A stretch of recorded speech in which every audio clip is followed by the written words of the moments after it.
Ladies and gentlemen, this is Ballet Rain, and today we are coming to you live from Pasadena Civic Ballet Center in LA. And today we have with us a very, very, very special guest, prima ballerina and the artistic director of Hollywood Ballet, Petra Conti. Yay! Thank you. If you guys don't know who Petra Conti is a world-class prima ballerina, former dancer with many famous companies, including La Scala, the Boston Ballet, and LA Ballet. And currently, she is the prima ballerina of her very own company, Hollywood Ballet. Petra, would you like to greet the people and tell us a little bit about Hollywood Ballet? Hello everyone, I am the co-founder and artistic director of Hollywood Ballet.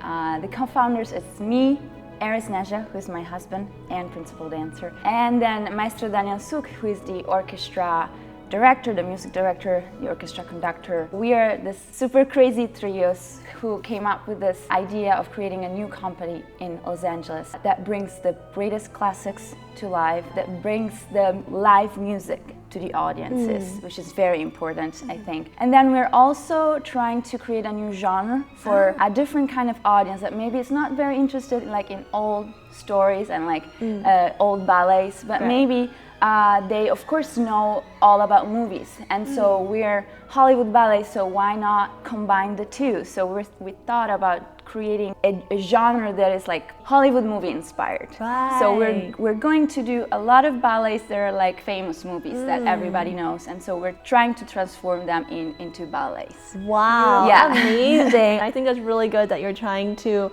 make ballet and dance and more accessible to different audience with different tastes. I think that's really, really unique and very special. Thank you so much for taking time out of your schedule. I know it's been a crazy few months for you. Currently, you are wrapping up rehearsals for the Nutcracker, which we are going to be watching tomorrow evening. We're super, super excited for that. Can you tell us what it's like and what that process was like, creating a ballet from the ground up? Yeah, this is our first very big show and presentation of Hollywood Ballet to Los Angeles, and so of course it's super stressful because we're starting from scratch, so we had to find a dancer, so we auditioned the dancers, all the costumes, and then sets, and then props. Everything is very last minute because we just opened this company in June, and so we just decided, okay, we're gonna do it, let's start, and then we'll build up from there. I think it's important to not only talk, but now to prove something, and so that's why we already decided to do not only Nutcracker, but also Hollywood Holidays later in December. So we're crazy. Why not go double crazy and do 2 shows, 2 productions in 1 month? Yeah, that's us. When did this process start? When did we start conceptualizing and rehearsing? Rehearsal started 3 weeks ago with the company. Oh my goodness, wow. We did auditions in October. Orchestra rehearsals, that's another thing that Maestro is taking care of. So tomorrow we are meeting with the orchestra for our dress rehearsal before the show.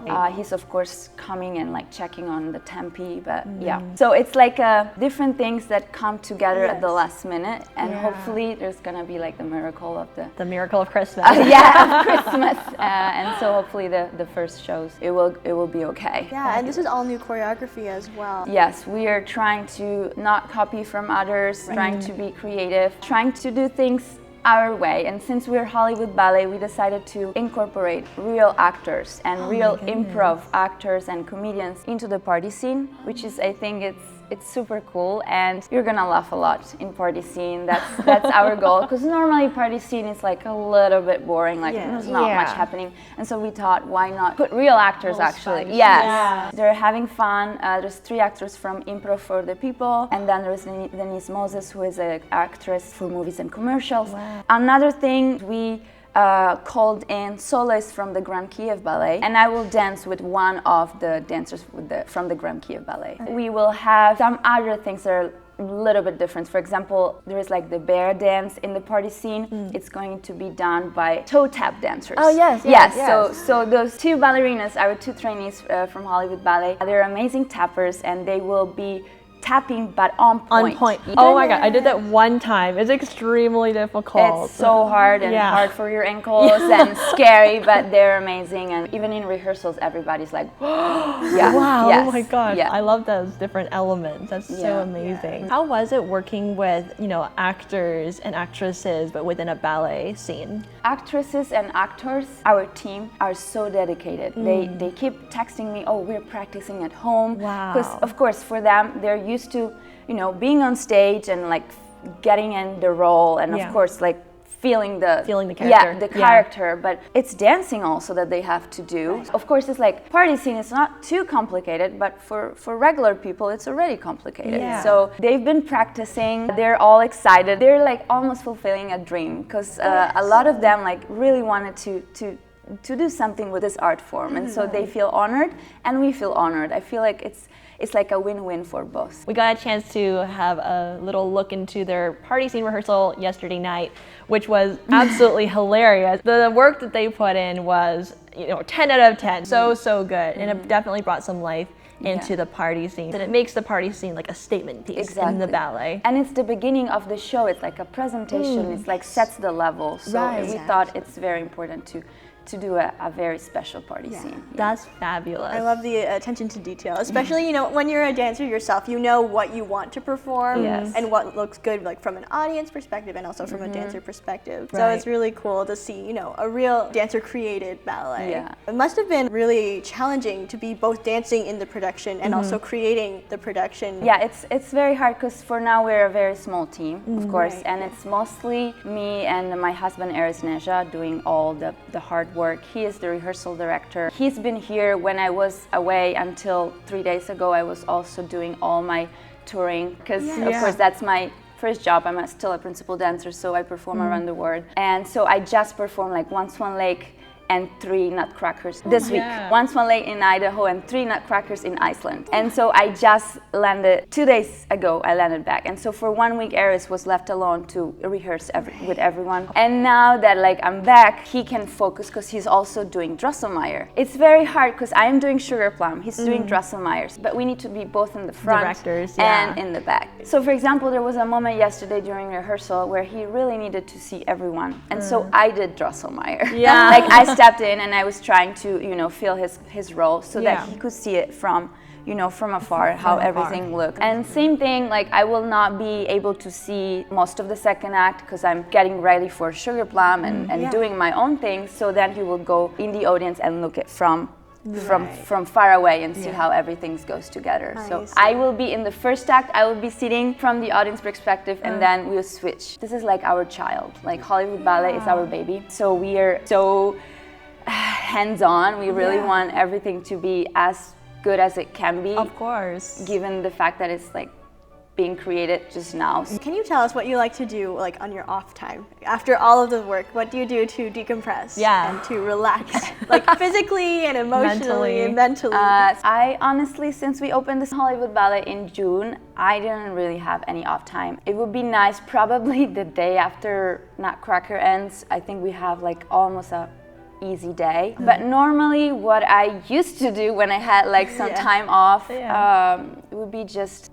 just sitting on the couch with my husband and watching a movie. That's just very relaxing, and just being with our cats at home and not talking about work, because that's normally what happens. We go home and since we're working in the same field, we're doing the same job, it's very hard to separate family life and work life. Sometimes I can't really disconnect and just focus about individual things. My other, hobby, I love to read books. I love to write. Yeah, I'm a nerd. Like I like to be like in my own little space. There's just like me and the computer or the book. I like to, create a bubble around myself when I have time and just decompress in that way. It's definitely a tough balance to find, but hopefully, like you said, after Nutcracker is over, we have a little bit of a reprieve, because you definitely need it. You've been working really hard, and we're excited to see it come to fruition tomorrow and the day after. So it's going to be really, really good. So for your role as the Sugar Plum Fairy, when was your first time doing this role? So very interestingly, I am from Italy and also half Polish. So in Europe, we don't really do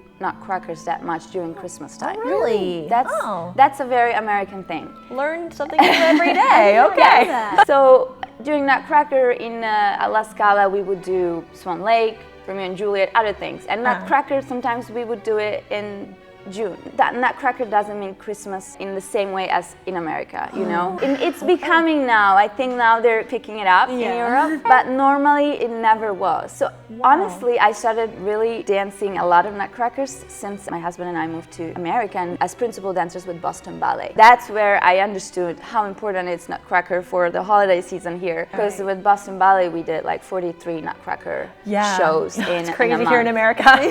So it's like almost like, it's like a business for Nutcracker seasons. It's not Christmas season, and it is Nutcracker season. Exactly. But it happened since I was like from 25 years old on. So it's been the last 10 years. 10 years of Sugar Plum, hey. Yeah. That's a lot. How do you like to approach this role? Is there a certain headspace you need to be in? How do you like to portray that character?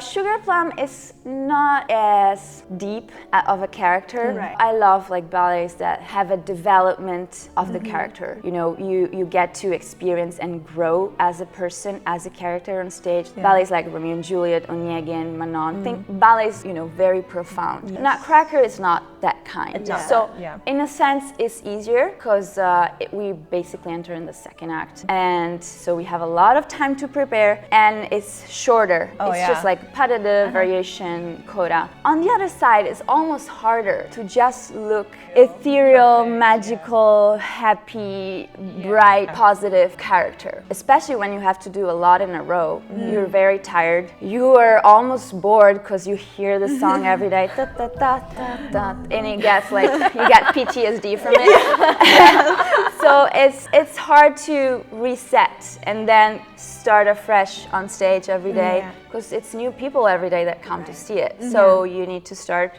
and look like it's the first time you're doing it. Yes. That's the hard part, to really be like that, like in that magical land. Especially now for me, it will be very hard because your mind is occupied, right, with everything else. I don't have the time to focus on myself, like to really warm up. I like to really create a space around myself before the show where like I don't talk with anyone, I don't look at anyone. I really think about what's going on in my body, what I need to fix, what I need to, you know, mentally and physically ready, and I will not have that for these hour shows because I need to be in charge of a lot of things backstage, and so I will not have time to prepare.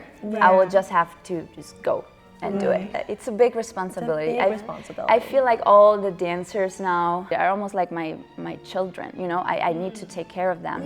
They are my priority. I'm not myself my priority anymore. The fact that they look nice on stage, they know what they're doing, their costumes are good, they're happy, because happiness of the dancers matter a lot. Their mindset, how they're approaching things. I care more about that than honestly, you know, if my punches are ready to go and if I am warm enough. And at this moment. And of course, I should be able to do both. I'll try to learn, but at this point, I prioritize the well-being of the company. It's been a long process for you, so would you mind sharing with us your favorite part of the process? What was the part that you enjoyed the most about? The highlights. I think the highlight was yesterday when I saw the party scene with all the costumes, when it actually took form, because you cannot put everyone together until the last moment, because actors, you know, they came in last moment, kids also. So when you incorporate everything and you put them in costume, and tonight we have the sets and the orchestra, I think that's like the moment where you realize, oh wow, it's actually happening, and you're like, okay, we did it. We have a show. We have a show. And it's funny because even if like one component is missing, like it's not quite there. Not quite there. But then the moment it all comes, something clicks, and like the atmosphere changes, and it's really, really magical. Final question before we wrap up: can you tell us your favorite Nutcracker memory? I think it's very recent. It was like three days ago when I was in Iceland performing with the Grand Kiev Ballet, their Nutcracker. It was different and unique because besides Sugar Plum, I had to also dance the part of the snow. So like a snow queen? Yeah, it's not a snow queen. I was actually Clara. Oh. Yeah, so the way they did it there was like after little Clara throws the shoe at the mouse, and you know, there's a